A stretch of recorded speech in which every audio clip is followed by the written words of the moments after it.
नमस्कार मित्रांनो, आज आपण 11वा पाठ बघूया. उत्तरेकडील प्राचीन राज्ये. मागच्या व्हिडिओमध्ये आपण गुप्त राजसत्तेबद्दल माहिती बघितली होती. आता आपण वर्धन राजसत्तेबद्दल माहिती बघूया. वर्धन राजसत्ता बघूया. गुप्त सत्तेच्या उतरत्या काळात म्हणजे इसवी सनाच्या 6व्या शतकात भारतातील वायव्येकडील प्रदेशात वर्धन राजसत्ता उदयाला आली.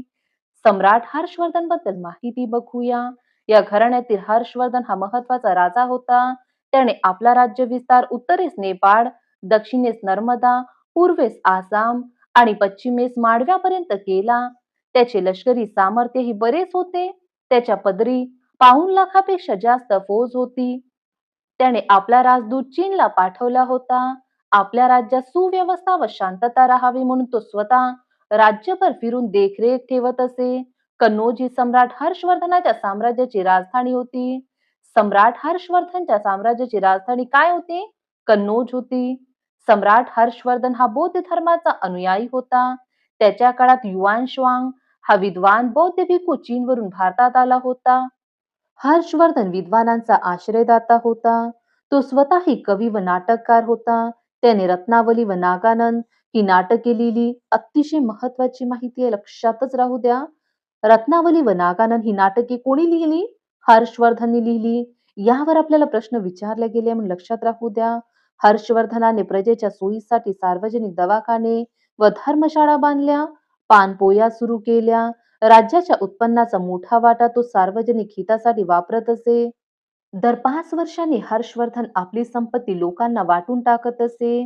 प्रजाहित दक्ष व दानशूर राजा म्हणून हर्षवर्धन इतिहासात प्रसिद्ध आहे. हे लक्षात राहू द्या. यावर आपल्याला एक्झाम मध्ये प्रश्न विचारल्या जाऊ शकते.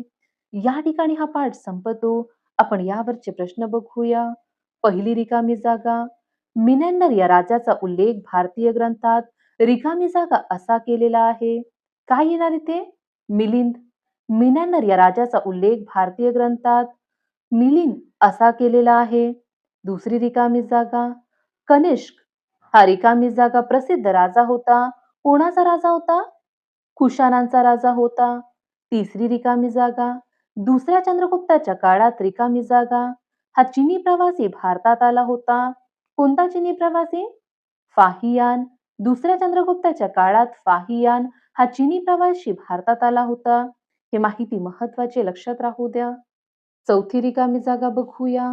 हर्षवर्धन याने रत्नावली व रिकामी जागा ही नाटके लिहिली. काय येणार इथे? नागानंद. हर्षवर्धन याने रत्नावली व नागानंद ही नाटके लिहिली. पहिला प्रश्न, मिलिंदपण म्हणजे काय? मिलिंदपण म्हणजे मिलिंदाचे प्रश्न होय. समुद्रगुप्ताच्या दिग्विजयाचे वर्णन कोणत्या शिलालेखात सापडते? समुद्रगुप्ताच्या दिग्विजयाचे वर्णन अलाहाबाद येथील एका शिलालेखात सापडते. दुसऱ्या चंद्रगुप्ताला शकारी असे म्हणत, याचं कारण तुम्ही मला कमेंट करून सांगा. सम्राट हर्षवर्धन प्रजाहित दक्ष व दानशूर राजा म्हणून इतिहासात प्रसिद्ध आहे. याचं कारण आपण बघूया. या ठिकाणी उत्तर आहे बघा. दर 5 वर्षांनी हर्षवर्धन आपली संपत्ती लोकांना वाटून टाकत असे. त्यामुळे प्रजाहित दक्ष व दानशूर राजा म्हणून हर्षवर्धन इतिहासात प्रसिद्ध आहे. फाहियान. फाहियान हा विद्वान चीनी बौद्ध भिक्खू गुप्तांच्या काळात बौद्ध धर्माचा अभ्यास करण्यासाठी भारतात आला. 14 वर्ष तो भारतात राहिला. लक्षात घ्या. फाहियान हा बौद्ध भिक्खू 14 वर्ष भारतात राहिला. त्या काळात त्याने गांधार, तक्षशिला, पेशावर, मथुरा, कन्नौज, श्रावती, कपिलवस्तू, कुशीनगर, वैशाली इत्यादी ठिकाणांना भेटी दिल्या. पाटलीपुत्र येथे 3 वर्षे राहून त्याने संस्कृतचे अध्ययन केले. हे सुद्धा लक्षात राहू द्या. फाहियान या बौद्ध भिक्खूने संस्कृतचे अध्ययन केले होते. युआन श्वांग बद्दल माहिती बघूया. प्रसिद्ध चीनी प्रवासी व विद्वान बौद्ध भिक्खू युआन श्वांग कोण होता? प्रसिद्ध चीनी प्रवासी व विद्वान बौद्ध भिक्खू होता. त्याने 15 वर्ष भारतात वास्तव्य केले. नालंदा विद्यापीठात संस्कृत भाषेचा व बौद्ध तत्वज्ञानाचा सखोल अभ्यास केला. चीनला परत जाताना त्याने सुमारे 650 ग्रंथ व भगवान बुद्धांच्या अनेक मूर्ती आपल्या बरोबर नेल्या. युआन श्वांगच्या प्रवास वर्णनात तत्कालीन भारताची विपुल माहिती मिळते. या ठिकाणी कनिष्काचे नाणे दिले आहे. वर दर्शवलेले सोन्याचे नाणे कुशाण सम्राट कनिष्काने पाडले होते. हे लक्षात राहू द्या, महत्वाचं आहे. या ठिकाणी हा पाठ संपतो. या ठिकाणी आपण थांबूया. आजची माहिती तुम्हाला आवडली असेल तर व्हिडिओला लाईक करा, शेअर करा आणि कमेंट करून नक्की सांगा. Thank you.